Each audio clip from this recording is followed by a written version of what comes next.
بیٹیاں کیا ہوتی ہیں؟ بیٹیاں ہمارے سر کا تاج ہوا کرتی ہیں، بیٹیوں کا منصب بہت بلند ہے یار۔ کونین کے والی محمد رسول اللہ صلی اللہ علیہ وسلم کو اللہ نے ایک نہیں چار بیٹیوں سے نوازا ہے۔ حضور کی بڑی بیٹی سیدہ زینب ہیں، حضور کی دوسری بیٹی سیدہ رقیہ ہیں، حضور کی تیسری بیٹی سیدہ ام کلثوم، حضور کی چوتھی بیٹی سیدہ طیبہ، طاہرہ، راقیہ، زاہدہ، ظاہرہ، سیدۃ النساء العالمین، نور چشم رحمت للعالمین حضرت فاطمہ الزہرا ہیں۔ چار بیٹیاں۔ آپ بھی بیٹی کے باپ ہیں، ہم بھی الحمدللہ بیٹی کے باپ ہیں۔ اللہ نے بیٹی دیا ہے تو اللہ کا شکر ادا کیجئے۔ اور یہاں ڈاکٹر صاحب موجود ہیں، کبھی بھی کسی کو صرف بیٹی ہو تو اس پہ کمنٹ مت کیجئے گا، کسی کو صرف بیٹا ہو، یہ اللہ کا نظام ہے۔ اللہ جسے چاہتا ہے صرف بیٹا دیتا ہے، جسے چاہتا ہے صرف بیٹی دیتا ہے، جسے چاہتا ہے بیٹا اور بیٹی دونوں عطا فرماتا ہے، اور جسے چاہتا ہے اللہ تعالیٰ کچھ بھی عطا نہیں فرماتا۔ بندے کو چاہیے ہر حال میں اللہ کا شکر ادا کرے، اور اللہ سے دعا کرنا اولاد کے لیے انبیاء کا طریقہ ہے۔ جب الانبیاء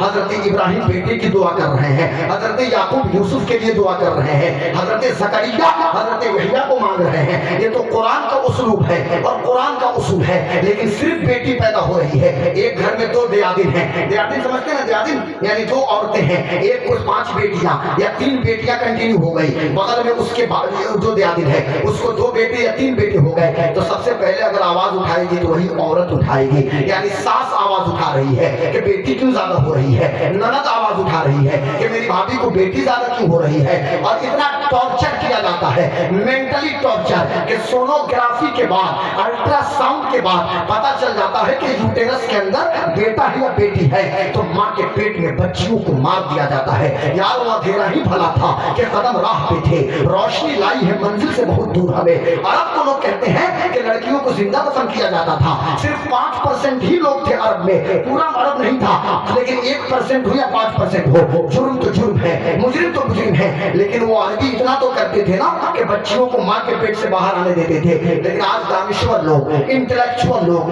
پڑھے لکھے لوگ، گھر کے لوگوں کے گھروں کی حالت یہ ہے کہ بیٹیوں کو ماں کے پیٹ میں مار دیا جا رہا ہے۔ یہ بیٹیاں بوجھ لوگوں نے بنا دیا۔ وجہ کیا ہے؟ قصور ہمارا ہے، ہم نے شادی کو مشکل بنا دیا ہے، رسموں کے نام پہ، رواج کے نام پہ، جہیز کے نام پہ ہم نے شادی کو اتنا ٹف بنا دیا، باراتیوں کو کھلانے کے نام پہ اتنا مشکل بنا دیا کہ ایک رکشہ چلانے والا رات دن تیاری کرتا ہے، اور جب بیٹی کے جہیز کا سامان وہ تیار نہیں کرتا تو پھر وہ سوسائڈ کر لیتا ہے۔ میں آپ سے پوچھنا یہ چاہتا ہوں کہ اس رکشہ پولر کو سوسائڈ کرنے پر مجبور کس نے کیا؟ اسی سماج کے لوگوں نے کیا تھا، اسی سوسائٹی کے لوگوں نے کیا تھا، سماج کے گرمان بیٹیوں نے کیا تھا۔ احمد آباد کے سابرمتی ریور فرنٹ سے عائشہ نام کی بیٹی صرف اس لیے چھلانگ لگا کے سابرمتی میں جا کے مر جاتی ہے کہ شادی کے بعد شوہر ٹارچر کر رہا ہے۔ بیٹی عائشہ ہو یا بیٹی منیشا ہو، بیٹی پرینکا ہو یا بیٹی کوئی مسلمان ہو یا بیٹی ہندو ہو، بیٹی ہندو کی ہو یا مسلمان کی ہو، بیٹی تو بیٹی ہوا کرتی ہے۔ کوئی بیٹی تلک کے نام پہ ماری جا رہی ہے، ایک پرینکا تلک کے نام پہ ماری جا رہی ہے، ہزاروں منیشا اور انیتا تلک کے نام پہ ماری جا رہی ہیں، تو ہزاروں عائشہ اور فاطمہ جہیز کے نام پہ مر رہی ہیں۔ میں پوچھنا یہ چاہتا ہوں ان بچیوں کو کس نے مجبور کیا مرنے پہ؟ ارے اسلام تو مذہب ہے، اسلام تو دین ہے کہ شادی کے بعد بھی باپ کی جائیداد میں بیٹی کے حق کو رکھا ہے۔ اب یہ نعرہ دیجئے اور آج سے نعرہ لگائیے کہ بیٹیوں کو جہیز نہیں، بیٹیوں کو ان کا حق دینا ہے۔ حق دینے کا نعرہ لگائیے۔ ہر باپ کی ذمہ داری ہے کہ بیٹی کو اس کا حق دے۔ ہر باپ اگر نہیں ہے، ہر بھائی کی ذمہ داری ہے کہ بیٹی اپنی بہن کو اس کا حق دیا کرے۔ لیکن میں اپنی قوم کی بیٹیوں سے کہوں گا، اپنی بہنوں سے کہوں گا کہ آپ کا مقام بہت بلند ہے، آپ بہت بلند لوگ ہیں۔ آئیے ہماری بہنیں، بیٹیاں جب ان کی شادی ہوں گی تو انہی کے پیٹ سے کوئی سلطان صلاح الدین ایوبی کا غلام پیدا ہوگا، کوئی نور الدین زنگی کا جانشین پیدا ہوگا۔ اس لیے کامیاب ماؤں کی ضرورت ہے۔ ضرورت یہ ہے کہ پردہ کا بھی کانسیپٹ اسی وقت سمجھ میں آئے گا جب تعلیم موجود ہوگی، اور وہ بھی کون سی تعلیم؟ حضرت فاطمہ کی تعلیم، حضرت عائشہ کی۔ بس آخری بات اور صلاۃ السلام پڑھو، چونکہ بات بڑی اہم ہو، یہ بات میں تو فجر کر سکتا ہوں الحمدللہ۔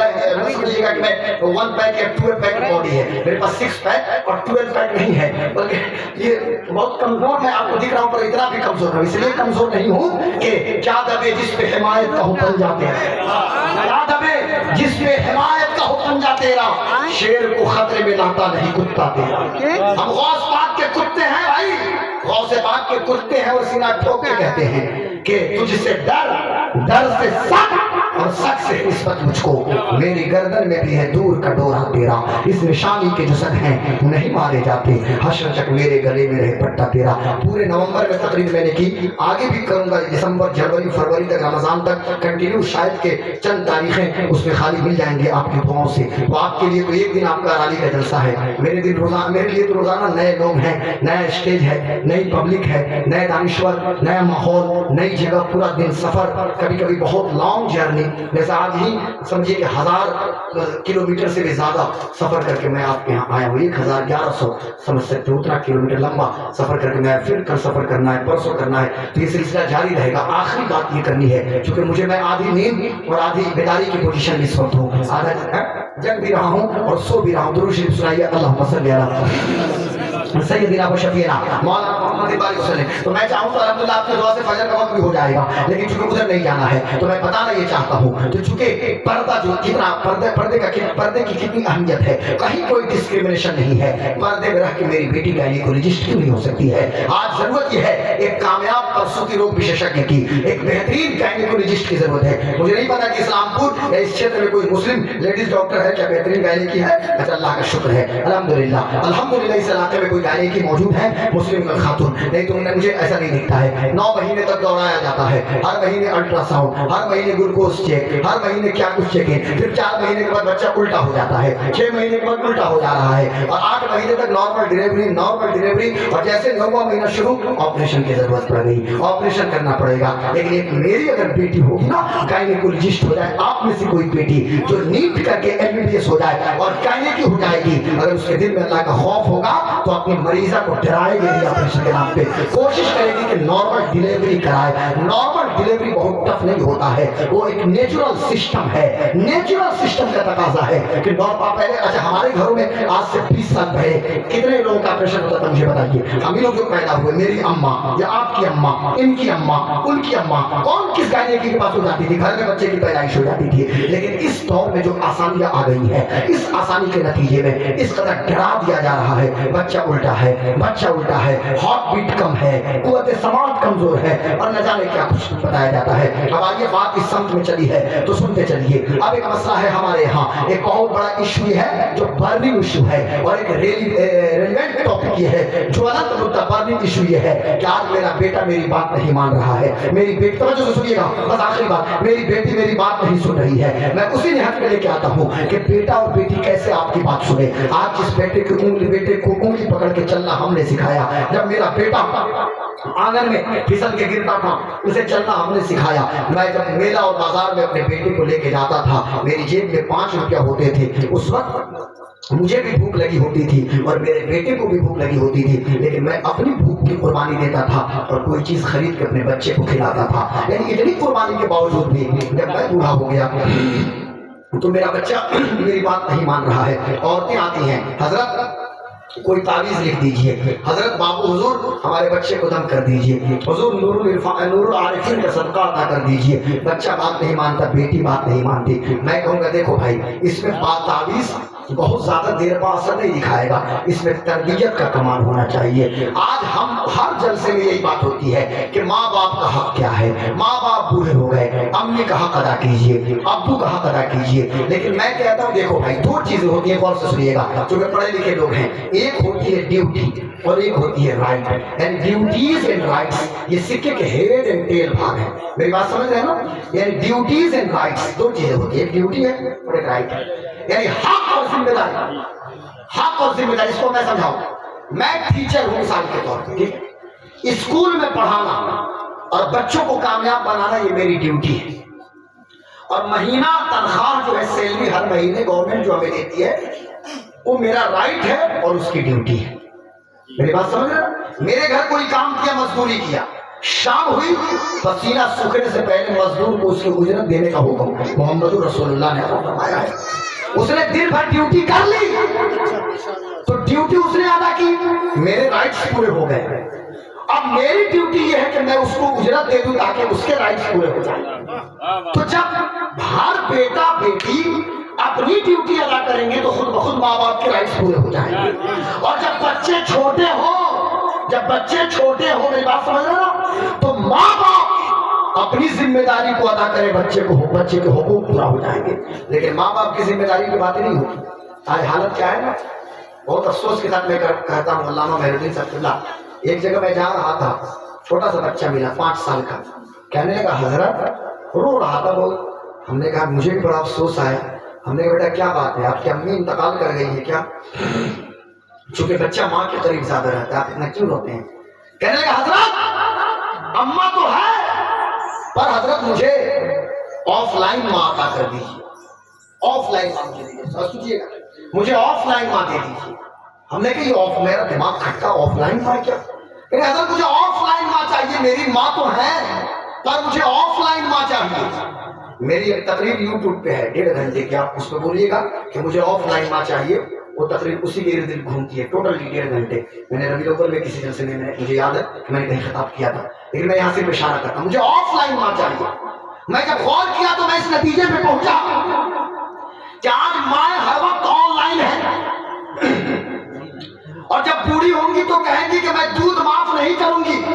تو حضرت مجھے بتائیے مفتی صاحب، اسلام میں کیا دودھ کا بھی کوئی کانسیپٹ ہے کیا؟ ارے بچہ چھوٹا ہے، ایام رضاعت میں دودھ پلانا آپ کی ذمہ داری ہے، اور بچے کا حق ہے. دودھ معاف کرنے کرانے کا کوئی کانسیپٹ نہیں ہے، لیکن ہاں ماں کا احترام ہے کہ ماں کے قدم کے نیچے جنت ہے. 9 مہینہ یوٹیرس کے اندر، رحم مادر میں، گربھاشا کے اندر، یوٹیرس میں 9 مہینہ میری ماں نے رکھا، مشقتوں کو برداشت کیا. ارے ہم اپنی اماں کا حق کیا ادا کر پائیں گے؟ حضور نے فرمایا تھا نا، جب کسی نے کہا تھا یا رسول اللہ میں نے تو اپنی ماں کا حق ادا کر دیا، میری پیٹھ پہ میری اماں تھی، کعبے کا طواف کر رہا تھا، اماں پیٹھ پہ تھی، صفا مروہ میں دوڑ رہا تھا، اماں گود میں تھی، مینا میں تھا، مزدلفہ میں تھا. یا رسول اللہ اماں کو گود میں لے کے پیٹھ پہ بٹھا کر میں نے حج کیا. حضور نے فرمایا کہ سن، تو کہتا ہے کہ تو نے اپنی ماں کا حق ادا کر لیا. تمہاری پیدائش کے وقت تمہاری ماں نے جتنے جھٹکوں کو برداشت کیا نا، جس درد کو برداشت کیا، اس درد کے ایک جھٹکے کا حق تم نے ادا نہیں کیا. ماں کا مقام بلند ہے، لیکن دودھ معاف نہیں کرا تو لڑکا بھی پلٹ کے کہتے آج کے دور والا کہ اماں ہم نے تو ہمیشہ فیڈر پیا ہے، کب دودھ پیا ہے، بریسٹ فیڈنگ نہیں کراتی. آج یہ ان کی ذمہ داری تھی، بچے کا حق تھا، ان کی ڈیوٹی تھی استن پان کرانا، بریسٹ فیڈنگ کرانا.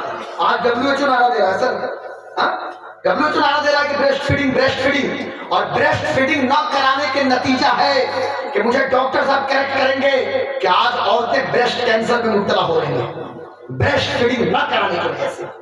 اس لیے بچے کو دودھ پلانا پڑے گا، یہ ذمہ داری ہے، بچے کا حق ہے، اور دودھ اپنا اثر دکھاتا ہے. لیکن حالت یہ ہے کہ آج میرا بیٹا میری گود میں اور میں دودھ پلا رہی ہوں، میں مثال اپنے ہی پہ دے رہا ہوں کہ میں ہی ماں بن جاؤں اور بچے کو دودھ پلاؤں، اور بچہ گود میں اس وقت بھی موبائل فون ہے، میں آن لائن، یعنی بچہ دودھ پیے، اماں آن لائن ہے، بچہ پیمپر پہنا ہے، ہگیز پہنا ہے. 20 سال پہلے آپ لوگ پیمپر دیکھے تھے کیا؟ 25 سال پہلے یا 55 میں آپ لوگ پیمپر پہنے تھے، ہگیز پہنے تھے؟ مجھے بتائیے نا. لیکن ایک ایک بنڈل ہگیز خرید کے لا کے دے رہے ہیں، پیمپر لا کے دے رہے ہیں، تو چھوٹے چھوٹے بچے پیمپر پہن رہے ہیں، ہگیز پہن رہے ہیں. اس کی کتنی تباہی آئی ہے وہ پوچھئے گا. ڈرمیٹولوجسٹ بولا جاتا ہے نا، وہ جو اسکن روگ وشیشج، ان ڈاکٹروں سے پوچھئے گا کہ ہگیز کے دشپربھاؤ کیا ہے اور اس کے کیا اثرات پڑ رہے ہیں. لیکن پہنا دیا گیا، 5 گھنٹے سے پاخانہ کیا ہے، پیشاب کیا ہے، نجاستوں میں لطفت ہے، وہی بچہ رات میں جگتا ہے، وہی بچہ رات میں رو رہا ہے، اٹھ جا رہا ہے. صبح کو اماں جاتی ہے، امام صاحب تعویذ لکھ دیجئے، میرا بچہ رات میں روتا ہے، میرا بچہ رات میں دودھ نہیں پیتا،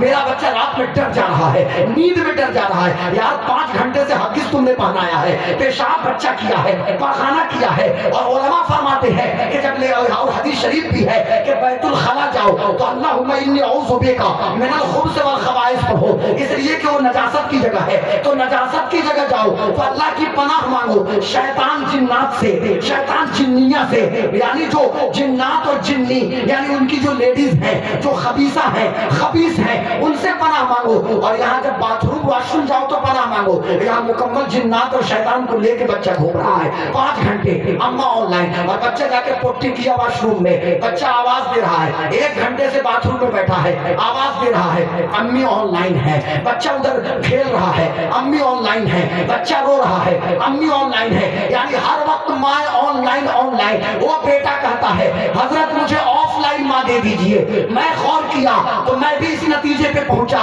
کہ آج اگر صالح معاشرے کی تشکیل کرنی ہے اور دنیا کو کامیاب مسلمان دینا ہے اور اچھی نسل دینا ہے تو ہمیں آن لائن ماؤں کی ضرورت نہیں ہے۔ کاش کہ ایسی ماں ملتی کہ جو ماں دودھ پلاتی تو اپنے بیٹے کو ٹھپکی دیتی تو کہتی میں سو جاؤں گا مصطفیٰ کہتے کہتے کھلے آنکھ صلی اللہ کہتے کہتے۔ سبحان اللہ، نعرے تکبیر، نعرے رسالت، نعرے حیدری، میں سو جاؤں گا مصطفیٰ کہتے کہتے کھلے آنکھ صلی اللہ کہتے کہتے۔ بچہ گود میں ہوتا حضور کی نعتیں ہوتی، بچہ گود میں ہوتا حضور پہ درود ہوتا، بیٹی گود میں ہوتی حضور کا ذکر ہوتا۔ اور سنو 10 سال کی عمر میں تمہارا بیٹا تیری بات نہیں مانے گا، کسی کا بیٹا کسی کی بات نہیں مانے گا، کوئی بیٹی 10 سال کی عمر میں نہیں مانے گی، وہ تو 6 سال سے ریل بنا رہی ہے، 10 سال پہ کیا آپ کی بات مانے گی؟ لیکن سنو، بچے اور بچے کی تربیت کرنی ہے تو ماں کے پیٹ سے کرو۔ سائیکولوجسٹ کہتے ہیں کہ جب مائیں پریگننٹ ہوتی ہیں،